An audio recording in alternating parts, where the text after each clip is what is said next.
Japan एक ऐसा देश है जो अपनी टेक्नोलॉजी और ट्रेडिशन के लिए मशहूर है और जापान को आने वाले समय का सूरज भी कहा जाता है। आपको पता ही होगा टेक्नोलॉजी के मामले में जापान को कोई टक्कर नहीं दे सकता और इन सब से हटके जापान को एक स्वच्छ शौचालय का देश भी कहा जाता है। यहाँ की ट्रैफिक लाइट्स नीले रंग की होती है और बहुत सारी ऐसी चीजें हैं जो इस देश को बाकी देशों से अच्छा और अलग बनाती है। तो चलिए दोस्तों, इस देश के बारे में थोड़ा अच्छे से जान लेते हैं। Number 1, square watermelons. तो दोस्तों, इसका आविष्कार 1970s ग्राफिक डिजाइनर द्वारा किया गया था, क्योंकि इनकी इस शेप की वजह से इनको फ्रिज में आराम से रखा जा सकता है और इनको काटना भी आसान होता है। जापान के नायाब किसानों द्वारा इन्हें एक कंटेनर में उगाया जाता है, जिससे इन्हें ऐसा शेप मिलता है और ये दिखने में इतने खूबसूरत होते हैं कि लोग इन्हें खाने से ज्यादा सजाने के लिए खरीद लेते हैं। Number 2, KitKat. तो दोस्तों, आपने किटकैट के ज्यादा से ज्यादा कितने फ्लेवर खाए होंगे? मैक्सिमम 2 या 3 है ना। लेकिन जापान में KitKat chilli, wasabi, sweet potato, sweet corn और सोयाबीन, मैंगो के साथ साथ और भी बहुत सारे फ्लेवर्स में मिलती है। वैसे आप इनमें से कौन सा फ्लेवर ट्राई करना चाहेंगे? कमेंट करके बताएं। Number 3, ramen noodles bath. तो दोस्तों, रामेन तो आप सभी ने खाई होगी, पर क्या आपने उससे कभी नहाने के बारे में सोचा है? सुनने में तो पागलपंती लगती होगी, लेकिन जापान के हाकोने में स्थित यूनेस्यून स्पा रिजॉर्ट में सुअर के मीट का सूप और रामेन वहां के लोगों को बहुत ज्यादा पसंद है। उन लोगों का मानना है कि सुअर का मीट उनकी त्वचा के लिए बहुत अच्छा होता है और इसी रामेन और सुअर के मीट के वहां के लोग दीवाने हैं। Number 4, fake food. जापान के लोग इतने होशियार हैं कि उन्होंने अपने रेस्टोरेंट में कस्टमर्स को आकर्षित करने का ऐसा तरीका खोज निकाला है जिसके बारे में जानकर आप हैरान रह जाएंगे। दरअसल जापान की कुछ बड़ी बड़ी कंपनीज फेक फूड बनाने का काम करती है, जो कि देखने में बिल्कुल असली खाने की तरह ही लजीज लगता है। ये लोग फेक फूड अपनी शॉप की डिस्प्ले पर लगाते हैं, जिसे देखकर ग्राहक के मुंह में पानी आ जाता है और वो शॉप में खींचे चले आते हैं। लेकिन मैं आपको बता दूं कि ये दिखने में जितने टेस्टी होते हैं उतने ही महंगे भी होते हैं। Number 5, people pushers. Train station हो या मेट्रो स्टेशन, जापान में काम के सिलसिले में वहां आप सोच भी नहीं सकते कितनी भीड़ हो जाती है और स्टेशन स्टाफ और अन्य मेंबर्स की ड्यूटी होती है कि जितने पैसेंजर्स हो सके ट्रेन में भर दिए जाए। और मजेदार बात तो ये है, जब ट्रेन के गेट बंद नहीं हो पाते तो स्टेशन स्टाफ को पैसेंजर्स को जबरदस्ती अंदर घुसाना पड़ता है।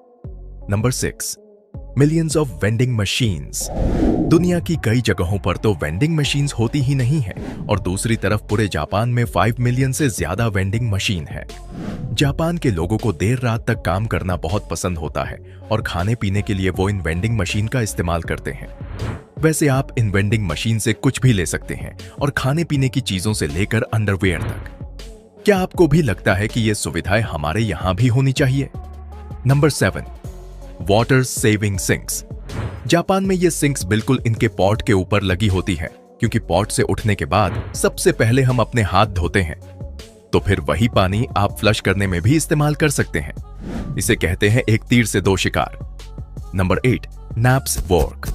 जापान में कोई वर्कर अगर झपकी लेता पाया जाता है तो उस इंसान को बड़ा ही मेहनती माना जाता है और इसीलिए वहां झपकी मारने को बुरा नहीं माना जाता है।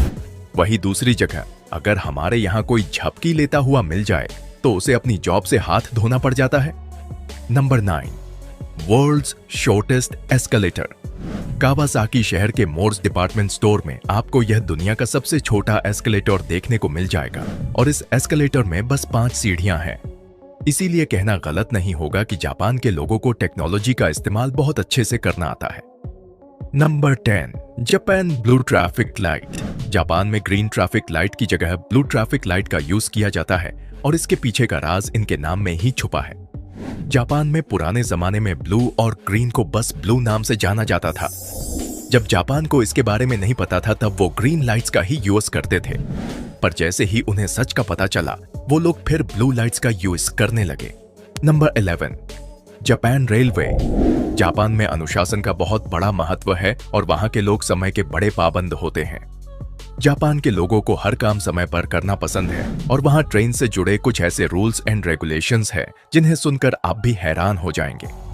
अगर जापान में ट्रेन किसी वजह से 5 मिनट भी लेट हो जाती है तो जो लोग उनकी वजह से किसी भी काम के लिए लेट हुए हैं उन्हें एक सर्टिफिकेट देना पड़ता है और रेलवे को अगले दिन अखबार में एक माफीनामा भी छपवाना पड़ता है। Number 12, silent karaoke. देखने में तो ये स्टेथोस्कोप जैसा लगता है और इसका काम भी कुछ ऐसा ही है। दरअसल जापान के लोग बहुत ही शांत स्वभाव के होते हैं, इसीलिए उनको ज्यादा शोर शराबा पसंद नहीं होता और इसी के चलते जापान ने इस डिवाइस का इन्वेंशन किया ताकि आसपास के लोगों को उनकी वजह से परेशानी ना हो और वो इसमें गाना गाकर खुद सुन सके। इसका उपयोग अधिकतर वो लोग करते हैं जो उनके आसपास के लोगों को परेशान नहीं करना चाहते और पब्लिक प्लेस में गाना गाने से शर्माते हैं। Number 13, weird test. दोस्तों, जहां हम लोग मेयो या मेयोनेज का इस्तेमाल बर्गर और मोमोज के साथ खाने में करते हैं, वहीं दूसरी तरफ जापान हम सबसे एकदम हटकर है। जापान में मेयो की कोई उचित रेसिपी नहीं है, इसीलिए वहां के लोग मेयो का इस्तेमाल क्रीम्स, पैनकेक्स और चिकन पर भी करते हैं। अब आप भी सोच रहे होंगे कि आइसक्रीम्स पर मेयो कितनी अजीब बात है ना। Number 14, unlucky number. दोस्तों, जापान की एक ऐसी अजीब बात है जिसे सुनकर आप भी शॉक हो जाएंगे। तो दोस्तों, जापान के लोग नंबर 4 से बहुत चिढ़ते हैं और इसे बहुत अशुभ भी मानते हैं।